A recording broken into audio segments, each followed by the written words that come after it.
Ketemu lagi di kuliah pengolahan citra digital. Eh, kita bahas kembali tentang operasi geometri pada citra digital. Pada kuliah sebelumnya kita sudah membahas tentang transformasi, bagaimana transformasi itu dilakukan terhadap citra digital. Dan sekarang kita akan membahas tentang interpolasi dan image registration. Sekarang kita lihat contoh bagaimana fungsi transformasi itu diterapkan dalam sebuah image. Jadi di sini ada fungsi citra ya, citra asal atau source fx, y, kemudian ditransformasikan menjadi citra g x aksen, y aksen. Jadi di sini kita lihat bahwa ada sebuah fungsi transformasi tx, y yang akan menghasilkan koordinat baru x aksen, y aksen. Nah, di mana x aksen ini didapatkan melalui persamaan linear seperti ini. 75 A0x tambah A1y ditambah A2. Dan y aksen didapat dari persamaan 76 B0x ditambah B1y ditambah B2. Nah, kalau kita lihat dalam bentuk matriks dituliskan seperti ini, matriks 3x3 ya, dapat dituliskan seperti ini.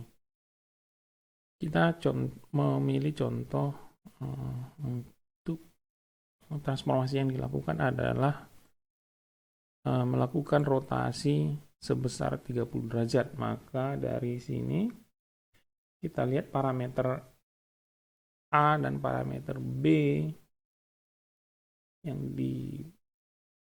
digunakan adalah yang nomor 3 ini ya,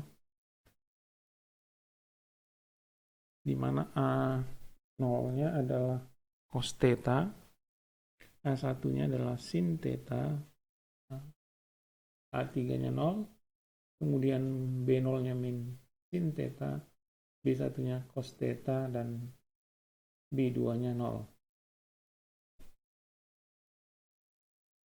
Kita lihat contohnya di sini, sebuah image dimensi 10x10, di mana di sini sumbu horizontal itu adalah indeks Y dan vertikal adalah indeks X. Jadi kita akan melakukan rotasi sebesar 30 derajat ya. Nah, kita pilih beberapa titik di sini, titik koordinat 0,0 dan titik 0,5, 0,4 dan 4,0 dan 4,5 akan kita rotasi ke sini, ke bagian kanan. Nah, kita tuliskan persamaan matriks transformasi tadi dengan mengisi parameter-parameter yang ada di tabel 73 untuk nomor 3 untuk rotasi dengan sudut theta. Jadi di sini kita lihat persamaannya. Ini nilai parameternya ya. Di sini A0-nya cos theta. Jadi di sini parameter A0-nya 0,866 ya. Dan seterusnya. Jadi kalau kita lihat di sini, kita masukkan input koordinatnya ke 0,0 untuk yang warna kuning ya, titik warna kuning kita transformasi 0,0, maka dia akan ditransformasikan x aksen dan y aksen adalah 0,0. Jadi kalau kita lihat di sini, maka titik kuning itu berada di 0,0. Jadi di sini sudah disediakan space ya untuk negatif ya, koordinat negatif. Nah, kemudian kalau kita lihat koordinat 0,5, ini kita isi 0 dan ini 5. Nah, maka koordinat barunya transformasinya adalah minus 3,43. Jadi minus 3 di sini, 43. Nah, kita perhatikan di sini bahwa nilai transformasinya itu ada kemungkinan koordinat barunya itu bukan tepat di titik pixel raster pixelnya ya. Jadi ini karena koordinat itu adalah integer, kita lihat di sini bahwa nilainya itu bukan integer, jadi 4,3. Ini nanti akan jadi sebuah persoalan juga bagaimana kita melakukan transformasi ya. Jadi kita lihat di sini 4,3. Oke, karena koordinatnya itu adalah integer, kita bulatkan menjadi 4 ya. 4.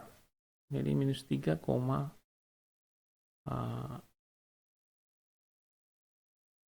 ya. 4 kita bulatkan untuk yang pixel warna biru. Nah, untuk pixel warna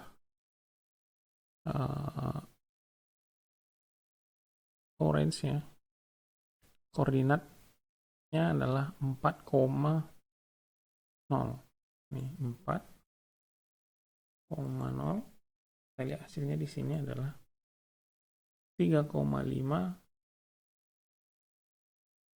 X-aksen dan Y-aksen adalah 3,52 ya. 3,52 ini. Jadi 3,5 kita bulatkan menjadi 4. Nah, 3,52.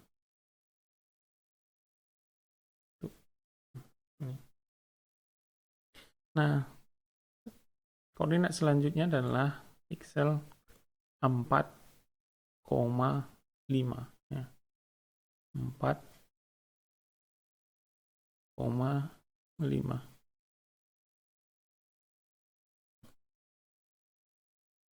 Nah, ditransformasikan,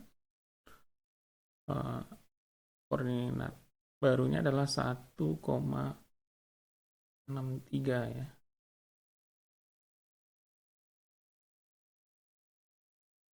1 ini 0,63 ya di sini. 1,63 ada di sini.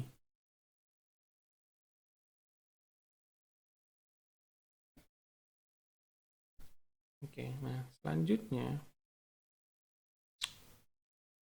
yang menjadi pertanyaan, di sini ada intensitas dari setiap koordinat citra asal.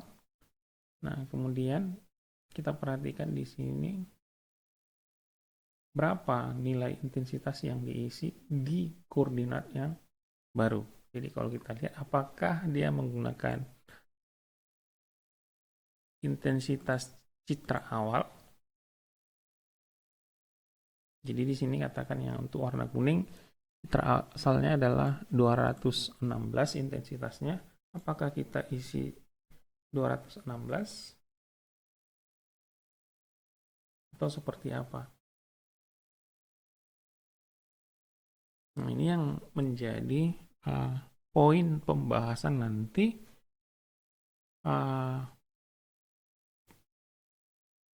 dalam topik interpolasi ya. Di sini akan menjadi pembahasan di topik interpolasi itu bagaimana di sini ya, metode apa yang digunakan untuk interpolasi itu. Jadi untuk menghitung nilai baru setiap pixel dalam citra yang sudah ditransformasikan tadi secara spasial ya. Setelah operasi geometrik dilakukan pada gambar asli, tentu selanjutnya kita harus menentukan nilai pixel yang dapat dihitung dengan dua cara yang berbeda ya. Ada forward mapping namanya, atau pemetaan sumber ke target, dan ada backward ya, mapping, pemetaan terbalik ya, dari target ke source. Nah, kalau kita lihat di sini dari forward mapping atau pemetaan dari sumber ke target, jadi katakan pixel di koordinat x, y di sini ditransformasikan dengan fungsi transformasi t, maka dia akan berada di koordinat x aksen, y aksen ya, x aksen, y aksen. Nah, jadi di sini ada beberapa kemungkinan yang terjadi, yang di sini akan menjadi persoalan di metode pemetaan forward mapping ini. Pertama itu koordinat yang dihitung dengan persamaan transformasi yang dihasilkan itu koordinatnya bukan bilangan bulat seperti yang contoh kita tadi. Nah, di gambar ini kita lihat bahwa transformasi x aksen, y aksen itu tidak benar-benar berada di titik ini ya, di titik pixel. Jadi tidak bilangan bulat. Kemudian ada kemungkinan koordinat itu berada di luar batas. Jadi misalnya berada di area negatif ya, di area sini. Kemudian yang ketiga, koordinat pixel itu, keluaran itu dialamatkan beberapa kali selama perhitungan. Jadi bisa saja dia berada di titik yang sama untuk beberapa pixel yang ditransformasikan. Kekurangan dari metode interpolasi forward mapping tadi bisa diatasi dengan metode backward mapping ya, atau pemetaan target ke sumber. Nah, jadi caranya di sini dengan mengunjungi, jadi berangkat dari target image di sini, target image, kemudian dilakukan atau mengunjungi setiap pixel dalam gambar keluaran ini, yang gambar keluaran ini, dan menerapkan transformasi terbalik. Jadi di sini ada diberikan transformasi inverse transform ya, dari atau kita sebut sebagai T-1 ya. Nah, jadi katakan dia pixel di sini di target, kemudian dilakukan inverse transform untuk mendapatkan koordinat asal. Nah, katakanlah didapatkan di koordinat ini, di mana dia tidak tepat sebenarnya berada di titik pixel ya. Jadi nilainya katakan negatif, bukan negatif, pecahan ya.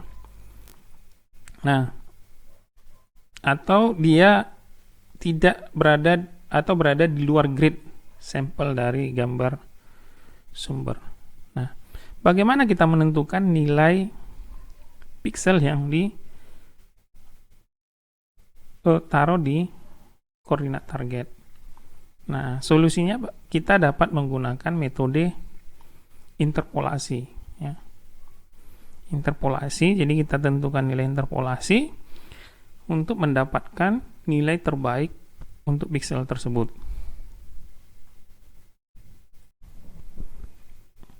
Nah, sebagai contoh, kita di sini akan menjelaskan bagaimana kita melakukan interpolasi sederhana. Misalkan untuk memperkecil gambar dengan faktor tertentu, misalnya faktor 2 ya, di kedua arah, artinya diperkecil dengan faktor 2 kali atau setengah ya di sini. Jadi tentu kita akan lakukan dengan subsampling ya, gambar asli dengan faktor 2 di kedua dimensi. Jadi kita akan melewati setiap pixel lain di sepanjang setiap baris dan kolom ya. Jadi kita lewati. Kemudian bagaimana kalau kita besar gambar dengan faktor 2 di kedua dimensi. Apa yang kita lakukan? Jadi kita akan melakukan atau menyalin setiap piksel asli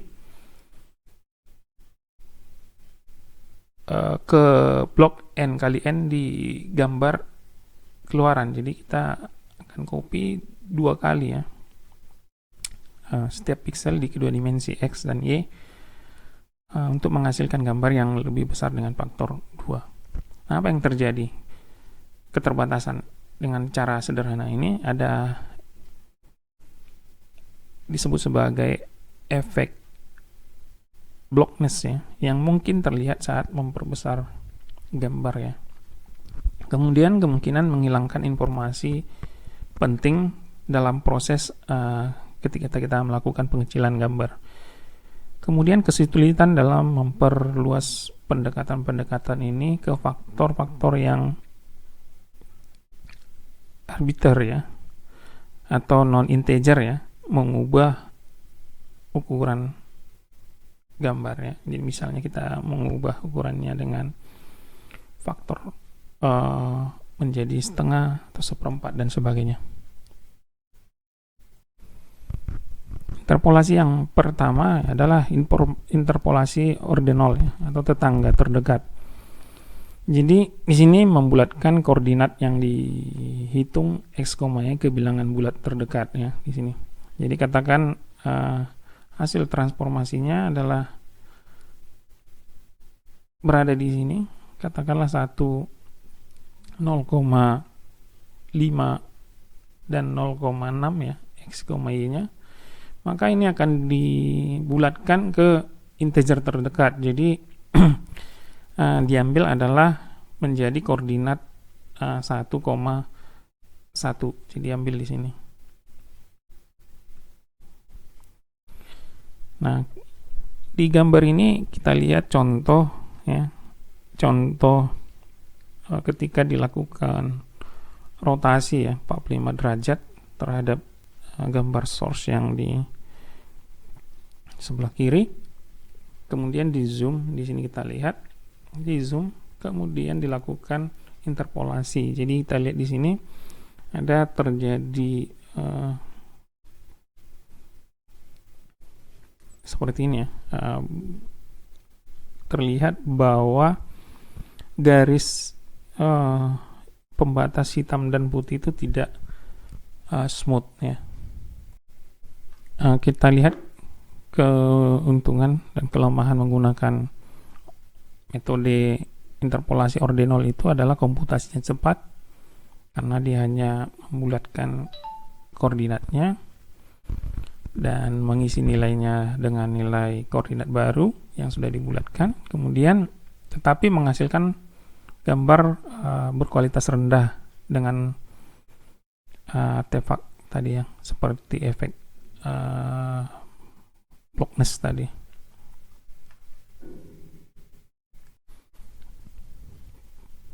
Pendekatan interpolasi yang kedua adalah interpolasi orde pertama atau bilinear. Jadi di sini kita menghitung nilai piksel interpolasi fungsi x, y sebagai fungsi pembobotan dari piksel-piksel atau 4 piksel yang ada di sekelilingnya. Jadi sebagai contoh di sini kita lihat ketika kita melakukan transformasi, kita dapatkan titik ada di sini, kemudian kita bulatkan bahwa titik terdekat adalah di sini, maka nilai piksel yang akan dipindah ke sini merupakan pembobotan dari nilai piksel yang ada di 4 sekitarnya untuk menghasilkan piksel yang ada di sini.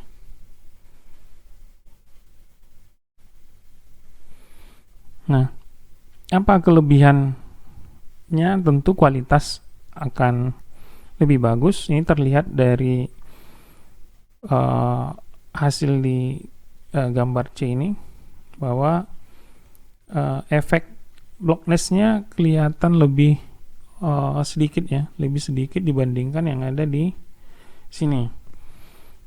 Nah, tapi kita lihat di sini akan mengorbankan waktu CPU tambahan untuk melakukan atau menghitung nilai pixel yang baru. Nah, kemudian kita lihat interpolasi orde tinggi atau bikubik di sini menghitung lingkungan 4x4 di sekitar pixel referensi dengan melakukan konvolusi, ya. Konvolusi di lingkungan 4x4 dengan fungsi kubik, ya. Jadi kalau yang tadi orde pertama hanya melakukan pembobotan di 4 pixel sekitarnya, tapi di sini dengan melakukan konvolusi, ya, 4x4. Nah, kita lihat di sini hasilnya lebih smooth lagi dibandingkan hasil sebelumnya. Bagaimana interpolasi ini diterapkan di MATLAB? Jadi kita bisa tambahkan ketika kita menggunakan image resize, ya. Katakan kita meresize sebuah gambar, ini ada contoh, ya. Di sini kita tambahkan parameter metode interpolasi yang digunakan, apakah nearest atau bilinear atau bikubik, ya, di sini. Jadi parameter untuk fungsi image resize, ya. Nah, kita lihat contoh gambar dengan menerapkan fungsi ini di MATLAB seperti ini. Kita lihat hasilnya bahwa gambar ini adalah hasil metode interpolasi. Perhatikan, ya, pinggiran gambar ini. Hasilnya ini lebih bagus kualitasnya ketika kita terapkan aplikasi ini. Jadi urutannya yang paling buruk itu adalah nearest, kemudian sedang bilinear, kemudian yang terbaik adalah bikubik. Demikian pembahasan tentang interpolasi. Selanjutnya kita akan membahas registrasi image di video selanjutnya. Terima kasih.